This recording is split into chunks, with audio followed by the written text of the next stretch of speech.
Warning: the Savage Nation contains adult language, adult content, psychological nudity. Listener discretion is advised.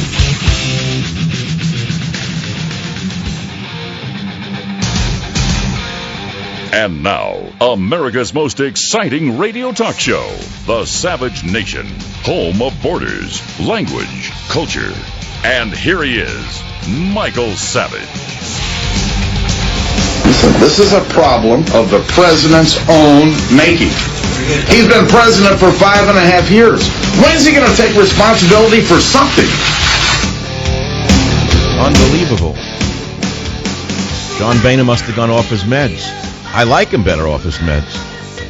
John, my hat, look at me on Skype. I know that NSA is hacking into my computer. John Boehner, I'm taking off my Panama hat to you.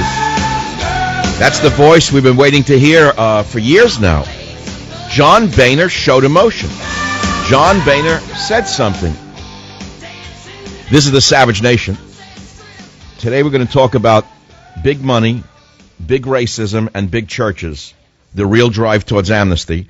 We are going to talk about the border crisis. We are going to talk about why Obama will not go to the border. It came to me in the middle of the night. I realized why Obama refuses to visit the surge of illegals at the border. You want me to tell it to you right up front? I believe the Secret Service warned him he could contract tuberculosis or scabies if he went into one of these concentration camps.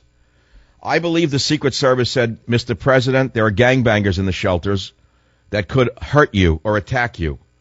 Or, Mr. President, from a PR point of view, you don't want to be seen around MS-13 gang members shaking their hand. Or, Mr. President, just continue to play pool and eat pizza. But the question is, what is Obama hiding at the illegal alien concentration camps? That's one question. Now, here's the bigger question. Something happened yesterday that is very telling as to what is going to be happening tomorrow.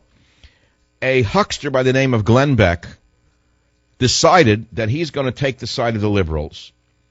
And he went on his show, and he said that it's deadly for his career, but he's going to send truckloads of meals and soccer balls to help some of the roughly 60,000 underage refugees who have crossed into America illegally.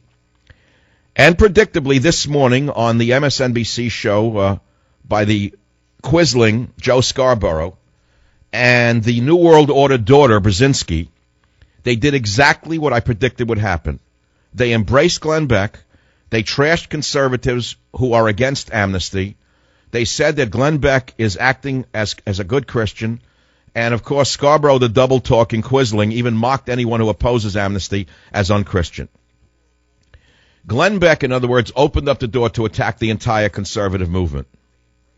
Do you really think he cares about the children? Do you actually think that this huckster, this carnival barker, Glenn Beck, cares about the children? Let me explain something to you. Glenn Beck got where he is, not through his talent, but through the Mormon Church. That's my opinion. It's one man's opinion.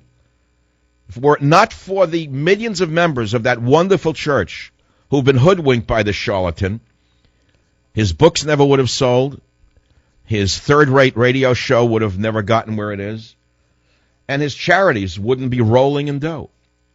I want you to listen to the huckster, Glenn Beck, and his care for the illegals in clip 1. I've never taken a position more deadly to my career than this, and I have never, ever taken a position that is more right than this. We're going to fill some tractor trailers with food, with water. The churches have asked us if we could bring teddy bears and soccer balls. Churches. So we've loaded up a whole tractor trailer of nothing but teddy bears and soccer balls. And then I'm going to go serve breakfast and lunch. And I'm going to help unload these trucks. You fraud. Hot meals for 3,000. You double-talking squizzling. When America stops being good, we are no longer able to be great. Now, I've always felt Glenn Beck was a phony. From day one, I'm telling you from the bottom of my heart, look, this is a competitive business. No one likes me. I don't like them. That's a given. It's just competition. But I don't think any of them are as fraudulent as Glenn Beck. I've always felt he's a con man. There was a movie called Marjo 20 years ago about a country preacher who goes from town to town amongst the rubes with a giant tent and preaches the gospel of Jesus. Doesn't believe a word of it. That's what he's always struck me as. Anyone who wears their religion on their sleeve like that and cries on air and on a regular basis, whatever. I come from a more cynical background than that.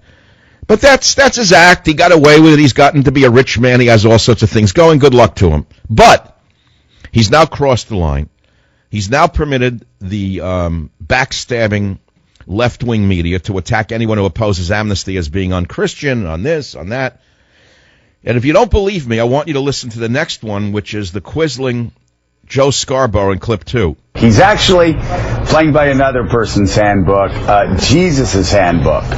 Kiss my foot. You know, Jesus was very clear. Hey, Joe, wash my dirty feet. The people that are blessed are those. Hey, Scarborough, my feet are dirty from running around the block. Why don't you come wash them?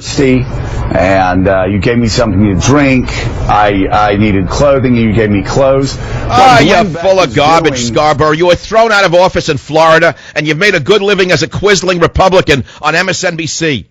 Why don't you give him some money? You liar, you. It's time that Rick Perry send the Arizona National Guard down there. Use National Guard. Thugs. These black-booted thugs. This collaboration between Mexico and the Obama administration is absolutely worrisome. It's frightening to think that this government is in cahoots with the corrupt socialist Mexican, Guatemalan, El Salvadoran regimes.